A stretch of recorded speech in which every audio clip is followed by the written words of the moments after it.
بسم اللہ الرحمن الرحیم۔ السلام علیکم۔ فرانس ایک بار پھر اسلام دشمنی میں حدیں پار کر گیا ہے۔ میرا تو ماننا ہے کہ اسلام کے خلاف بغض اور دشمنی میں وہ پاگل ہو چکا ہے۔ گستاخانہ خاکوں کو سرکاری عمارتوں پر دکھانے کی پش پناہی تو میکرون نے کی، لیکن یہ کام کرنے والا وہی میگزین ہے جو کئی برسوں سے اس ناپاک کام میں لگا ہوا ہے۔ باوجود اس کے کہ میگزین پر چند مسلمان نوجوانوں کی طرف سے کوئی 4-5 سال پہلے ایک بڑا حملہ بھی ہوا اور اس میگزین کے عملے سمیت 12 افراد ہلاک ہوئے تھے۔ مزید ڈسکس کرنے سے پہلے ویڈیو کو لائک کریں، ڈیجیٹل دعویٰ کو سبسکرائب کریں اور بیل آئیکن کو ضرور کلک کریں۔ اس کے باوجود فرانس یہ بنیادی نقطہ سمجھنے سے قاصر رہا کہ مسلمان گستاخی کے عمل کو کسی طور برداشت نہیں کر سکتے اور اس کی وجہ سے کوئی بھی مسلمان قانون اپنے ہاتھ میں لے سکتا ہے۔ اور اب گستاخی کے عمل میں مزید آگے بڑھتے ہوئے فرانس کی سرکاری بلڈنگ پر گستاخانہ خاکے دکھائے گئے جس پر پوری دنیا کے مسلمانوں کے دل دکھے۔ انہیں اس عمل پر شدید صدمہ پہنچا۔ دوسری طرف فرانس کا ایک اور خوفناک چہرہ سامنے آ گیا جو مسلمانوں کے جذبات مزید بھڑکا گیا اور نفرت و غصہ میں اضافہ ہو گیا۔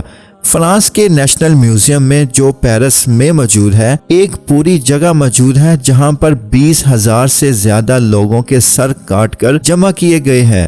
یہ لوگ کوئی اور نہیں بلکہ وہ سب کے سب مسلمان تھے اور الجزائر میں فرانس کے خلاف لڑنے والوں میں شامل تھے۔ یہ صرف وہ لیڈران تھے جن کو قتل کیا گیا اور ان کے سر کاٹ کر یہاں لائے گئے۔ تو خود سوچیں عوام کے ساتھ کیا کیا ہوگا۔ الجزائر کی 35% کے قریب آبادی فرانس نے مٹا دی تھی، اتنے مسلمان قتل کیے تھے۔ یہ ایک حقیقت ہے، آپ سرچ کر کے بھی دیکھ سکتے ہیں۔ اور فرانس کی مسلمانوں کے ساتھ دشمنی کی انتہا کو دیکھیں کہ وہ جن کو قتل کیا گیا ان کے سر بطور اعزاز اپنے فرانسیسی میوزیم میں رکھے ہوئے ہیں اور دنیا کو دکھائیں کہ ہم نے کس طرح مسلمانوں کے ساتھ ظلم و ستم کیا اور ان کے سر کاٹ کر اپنے میوزیم میں رکھے ہوئے ہیں۔ ان مظالم کا اعتراف بھی فرانس نے 2018 سے پہلے نہیں کیا تھا۔